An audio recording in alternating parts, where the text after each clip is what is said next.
Alright, we're going to talk about, I guess I'm in a mood today, the increase in gun violence, and is this just, we're slipping into a fascist police state, you know? I don't know. Okay, this whole week, it's Friday morning, but this whole week, every time I turn the news on in the morning, it's nothing but the first 15 minutes about shootings in the area. And we're covering the area called the Triad, which is Winston-Salem to the west, Greensboro in the center, and then to the east, Burlington. So you got these three major cities along Highway 40, which is the Triad, the region of North Carolina that I live in. And between the three of them, this whole week, has been nothing but, I mean, the first 10, 15 minutes on the news, it's a shooting here, shooting there. This morning they found a guy on the side of the highway, and back during the old Prohibition gangster days in my grandfather's time, they'd use the term they bumped them off or rubbed them out and chucked them along the side of the highway. And there were several other shootings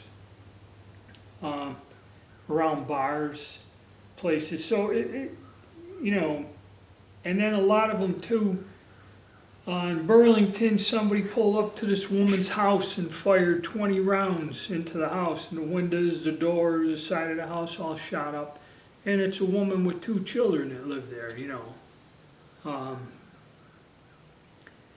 Then there was an incident this week also on one of the highways coming out of Greensboro. A woman, because you have a lot of them, it's an older road, so there's a lot of exits. So once you get on there and you're heading north, you pull into the left lane because everyone's coming on and merging, so it's a lot safer. Speed limit's 55. And I've been doing 60, 65 there and had people shoot by me. So they're doing 70, 80 miles an hour, okay? Woman went over there, got into the left lane, somebody come up on her, doing about 80, 90, had to wait and traffic was heavy. When she got back over, after the exits, into the right lane, the individual drove up and started shooting at her with a pellet gun. And I guess it must have been fairly powerful because it damaged the car and broke the glass in the windows, you know, cracked them at least. And she said the individual was alongside of her on the highway shooting with a pellet pistol at her car. You know, this is insane. They had a 3-ring circus shootout in Burlington at the Walmart parking lot the other day where there was 3 or 4 people shooting at each other from several different cars and hit numerous cars. One person was shot and they got a hold of, I guess it was involved in it, but you know, Walmart again. And then, like I said, in Greensboro itself, there's always somebody shot here, shot there. They found a guy shot somewhere in an industrial area. They found him laying in a parking lot. So,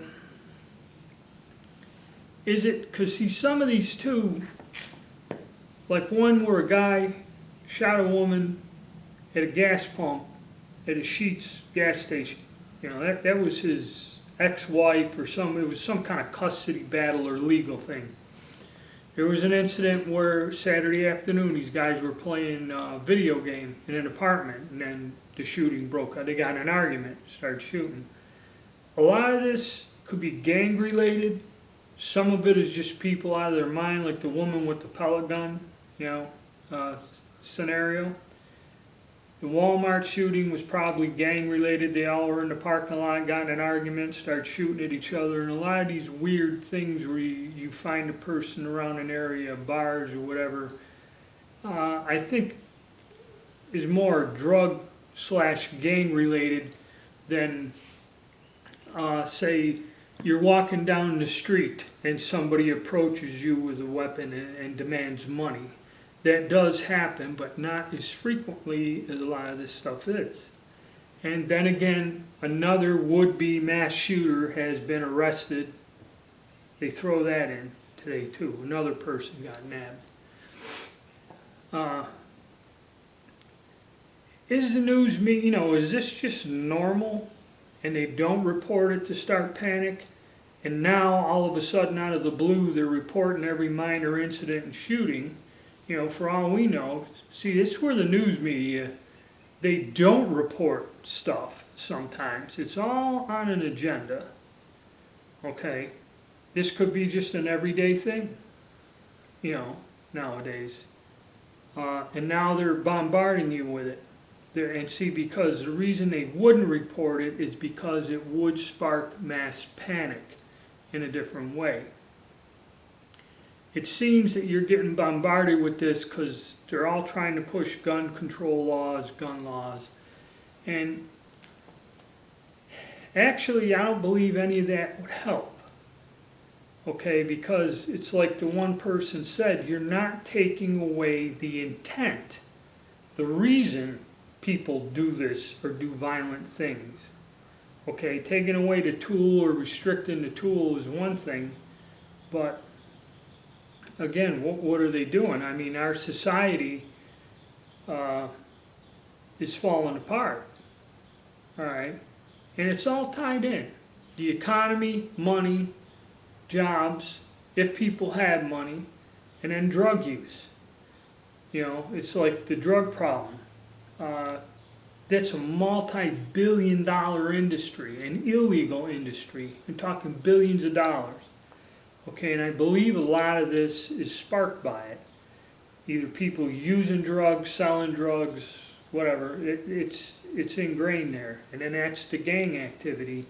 Also, I believe that woman had her house shot up because she's kind of like an activist and trying to fix up a neighborhood in the inner city or fix her house up.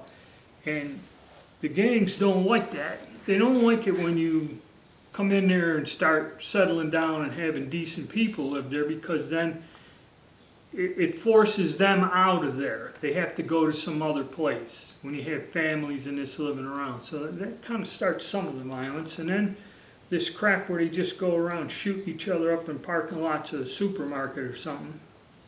Again. And then you get the little, somebody in an alleyway somewhere at night or in the evening or something. There was 3-4 people involved, but one person shot and crawling around out there. It's all got to be some kind of criminal activity of some sort. But the scary thing is you're getting bombarded with it, and it's pretty much out of control, and it does bother me. And the thing is, now they're pushing this stuff with the mass shootings. They're arresting, like I said in that one video, 48. So now I guess there's even more they're finding. And that's another here or there. If they're really catching somebody that's making viable threats, okay, which gives them grounds to arrest you. In other words, to go out publicly and threaten people, which some of these people did, whether they're armed or not. That's fine, but I mean, the thing is, or are we just going on a tip? Say one of my neighbors calls up and says, well, that guy who lives across the street from me, he's strange, doesn't talk much and this, and I see him going in and out of the house and it looks like he has guns or something, and blah, blah, blah. Can that spark an investigation where the police show up? There's a computer, I have access online, there's nothing on there threatening anyone, but there are firearms and ammunitions in the house. Is this going to get me put in the classification as potential terrorist or whatever? That's where that fine line is. Because that's how all the fascist, communist, military police states operated. They did a thing. They used to say the Gestapo and this and that. There was one town left in Germany where the police department is what the Gestapo was. Kind of, I guess you could say it was sort of like the FBI. Somehow it was part of the bodyguard or something of the Fuhrer, but they were a police force. They found the records intact. And so they did a study on this, how the mechanism worked. And basically, to make it, put it in a condensed version, They had 43 personnel in this office that controlled an area of 300,000 citizens.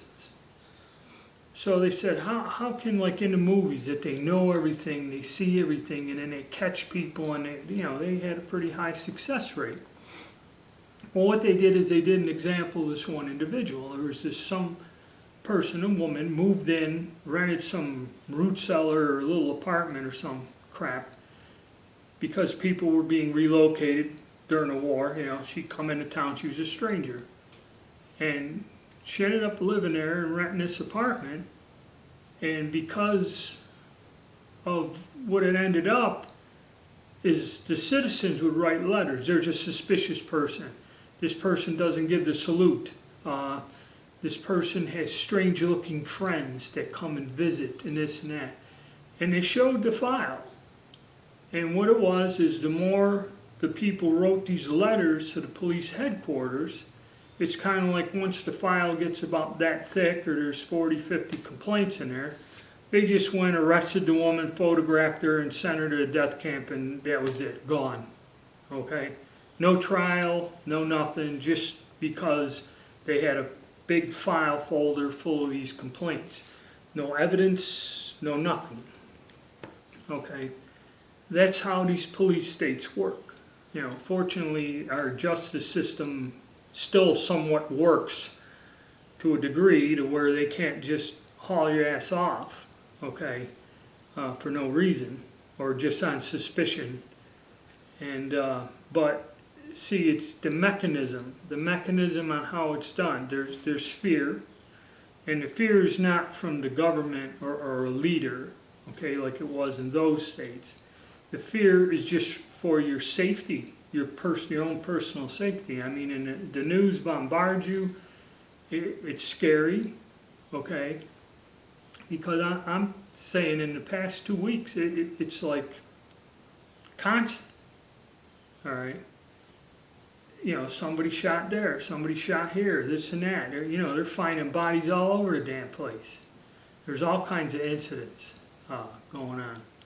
There are arrests made, don't get me wrong. It's not like, these people all disappear. The police are working, police are doing their job and that.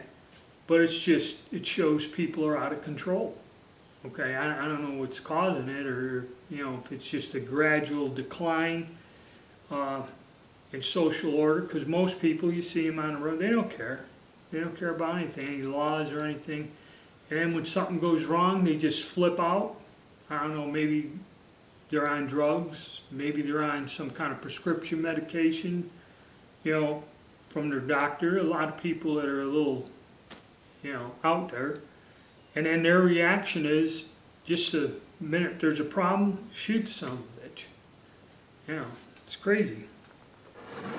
But the bad thing is, they're also pushing this, they're arresting these people.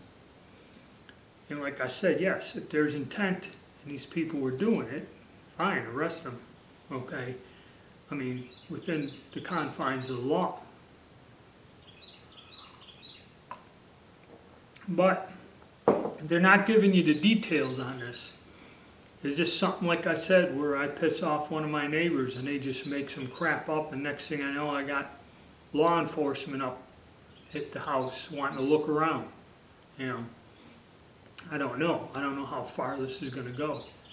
But it is kind of scary, and all the different topics I touched on about the media, the news and that. I don't know. I guess we'll have to just wait and see what happens. Stay tuned.